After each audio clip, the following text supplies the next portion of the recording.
تاجدار ختم نبوت زندہ باد، تاجدار ختم نبوت زندہ باد۔ نحمده ونصلي على رسوله الكريم، اما بعد فاعوذ باللہ من الشیطان الرجیم، بسم اللہ الرحمن الرحیم۔ میرا آج کا موضوع شیزان کا بائیکاٹ افراد ملت اسلامیہ۔ آج ہمارے معاشرے میں جب ڈاکٹر شوگر کے مریض کو میٹھی شیاہ کھانے سے منع کرے تو فوراً منع ہو جاتا ہے، جب ڈاکٹر بلڈ پریشر کے مریض کو نمک استعمال کرنے سے روکے تو فوراً رک جاتا ہے، ڈاکٹر جب کھانسی کے مریض کو کھٹی شیاہ سے باہر رہنے کی تلقین کرے تو وہ فوراً کھٹی شیاہ کا پورا بائیکاٹ کیا جاتا ہے۔ لیکن جب ممبر محراب پر بیٹھ کر شیزان کے بائیکاٹ کی آوازیں گونجے اور دینی رسائل جرائد کہ مسلمانوں کی غیرت اور جھنجھوڑتے ہوئے شیزان کے بائیکاٹ کی مہم چلا دی جائے تو اس کی بات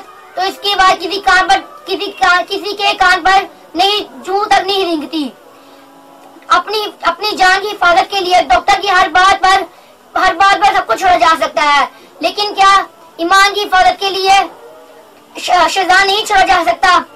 اے مسلمان، جب روٹی جلی ہوئی ہوتی ہے تو تیری طبیعت پر گرا گزرتی ہے، جب سالن بس ذائقہ ہوتا ہے تیرے گلے سے نیچے نہیں اترتا، جب کسی چیز کے اوپر مکھیاں ہوتی ہیں تو تجھے گن آتی ہے، لیکن شیزان جیسا اعتدالی مشروب اپنے معدے میں جب اندھیلتے ہوئے تو گن نہیں آتی۔ اپنے دشمن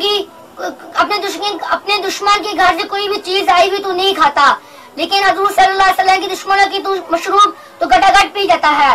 جو تیری توہین کرے اس کے لیے تیرے گھر کا دروازہ بند ہو جاتا ہے، لیکن شیزان کے لیے تیرے گھر کا دروازہ کھلے اور تیرا منہ بھی کھلا ہوتا ہے۔ تو کتنے شوق سے اسے فریج اور باورچی خانے میں شیطان کی شیطانی بوتلیں سجاتا ہے، جو تجھے ضرر پہنچائے وہ تیری دعوت میں نہیں آ سکتا، لیکن دشمن اسلام شیزان کی تیری دعوتوں میں اجازت ڈالی۔ تیری اسلام نے اللہ اور اس کے رسول نبی صلی اللہ علیہ وآلہ وسلم کی محبت میں وطن چھوڑ دیے، ماں باپ چھوڑ دیے، بیٹے چھوڑ دیے، جرانے دوستانے چھوڑ دیے، اور ایک ہے تو کہ جو شیزان نہیں چھوڑ سکتا۔ حکیم علامہ حضرت علامہ اقبال رحمۃ اللہ علیہ نے تیرے جیسوں کے لیے ہی کہا تھا، یہ مسلمان ہے جہنمی دیکھ کر شرمائے یہود۔